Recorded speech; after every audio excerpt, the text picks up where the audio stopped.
It's June the 23rd. It is exactly 6 years to the day that I walked up the road to the local primary school, cast my vote to leave the European Union. It's difficult to understand what 6 years is after the pandemic and lockdown. All sense of time has disappeared. But as a result of that, we had years of agony, the establishment doing their utmost to stop Brexit, remember all of that.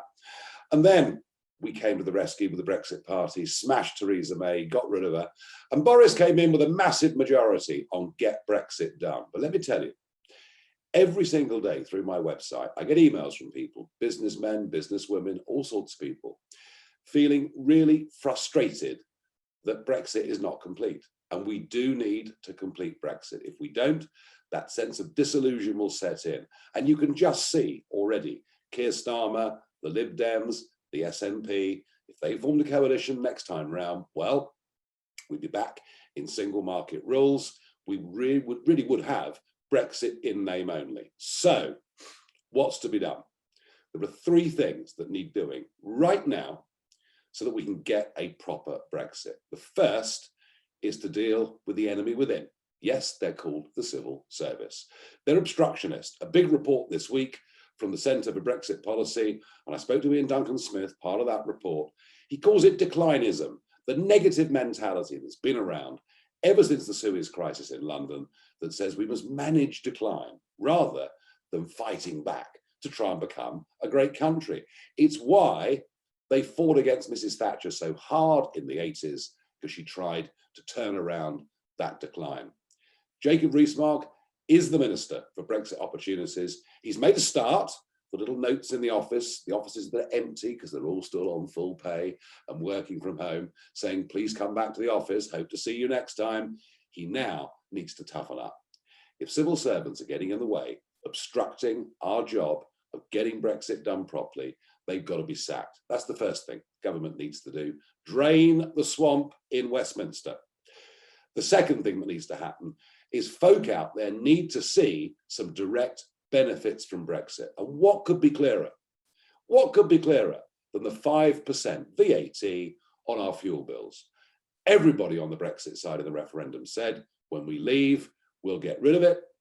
For some reason, Rishi Sunak seems to be too busy putting up taxes and redistributing money, and he's forgotten why he's there as Chancellor. He's forgotten why they've got a majority. So let's get rid of the 5% on VAT as quick as we can, show people, show every household a Brexit benefit. And while we're at it, let's cut some other VAT to zero as well, something we couldn't do as members of the European Union.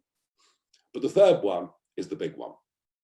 The reason the turnout was so high on that day 6 years ago, the reason Johnson got an 80-seat majority is because people believed that Brexit would get back control of our borders.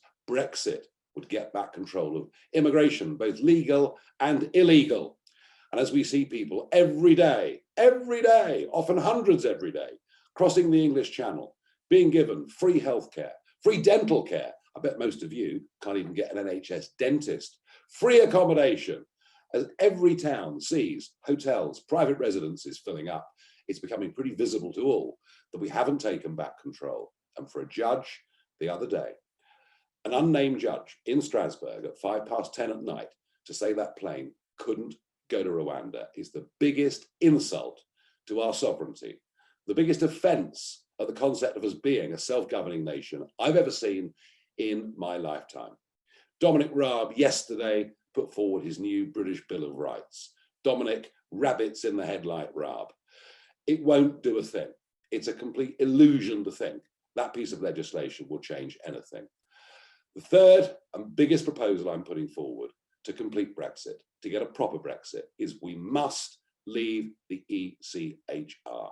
That is the only way we'll be in control of this Channel crisis. It's the only way we'll be able to get rid of foreign criminals, to deport terrorists. It is the only way. If the Johnson government has the courage to grasp it, yes, of course, there'll be an almighty fight against the establishment. They'll say we're becoming a third world dictatorship and all, you see it all already. But if they have the guts to do it, it'll be rather like the Brexit fight all over again. And you know what? Johnson would win a massive majority and we really would get Brexit done, get a proper Brexit done. There's much else to do. the betrayal of our fishing communities, the cutting off of Northern Ireland. There's much else to do.